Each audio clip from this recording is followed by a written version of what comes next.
wuxuu dhahay macalinkan anigoo ku dhex jira qolka macallimiinta waxaan shubtay koob shaah ah, balse gambaleelka ayaa yeeray.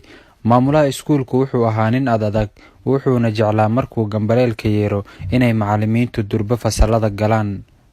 Shaaxii oo aad u kululaa dartii waxaan arkay nin shaqaale ah, waan u dhoola cadeeyay, kadib waxaan siiyey koobkii shaaha ahaa. Maalintii xigta ayuu ii yimid ninkii shaqaalaha ahaa, wuxuu ii sheegay inuu ila yaabay. Waa markii ugu horreysay ee uu arko macallin dhoola cadeynaya welibana siiyey koob shaah ah, sidii inay arrin kala jirto. Dhabtii waan la yaabay, hadalkaas wuu igu taabtay. Anigoo dareemaya yaxyax baan ku idhi, waxaan doonaya inaan ku karaameeyo, waxaan nahay muslimiin, tani waa dabeecaddeena.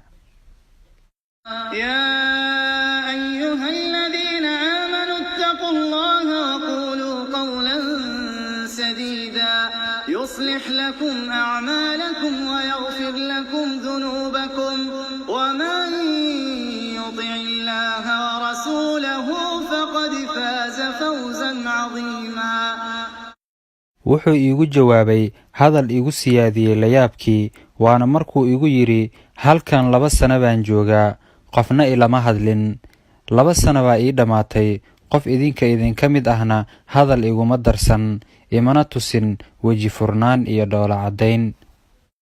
Kadib arrin aan la amakaagay buu igaga yaabsaday. Wuxuu yidhi waxaan haystaa shahaado Master of Science ah iyo in gaajada daran ay ku kaliftay inuu shaqada noocaan ah aqbalo. Ugu horreyn waan rumaysan kari waayey, waxaana rabay inaan tijaabiyo. Gurigayga ayaan ku martisooray, gabadhayda oo dugsi sare dhigata baa su'aalo saynis ah weydiisay, waxaana loo keenay buugaag saynis English ku qoran.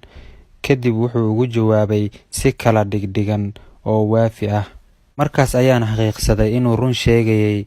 Wixii markaa ka dambeeyay wuxuu noqday saaxiib jimco kasta ina soo booqda, is-arag kastana waxaan uga sheekayn jiray diinteenna suuban ee Islaam, waxaana ula dhaqmi jiray si gacaltooyo leh.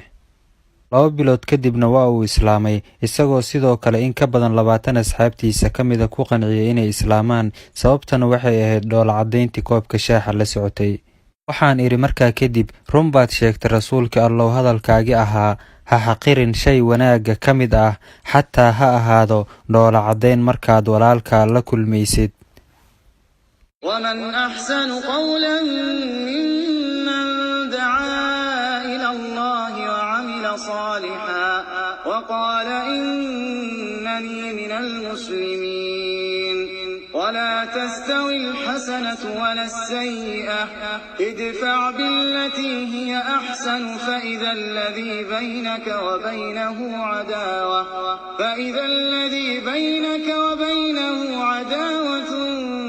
كأنه ولي حميم. walaalkiin Axmed oo idin leh, ogaada meel walbo aad joogtaan waxaad tihiin astaan ama muraayad laga eegaya sida ay tahay diinteenna suuban ee Islaam. Toosiya dhaqankiina, muuqaalkanna waa wacyigelin guud, sii sheergareeya.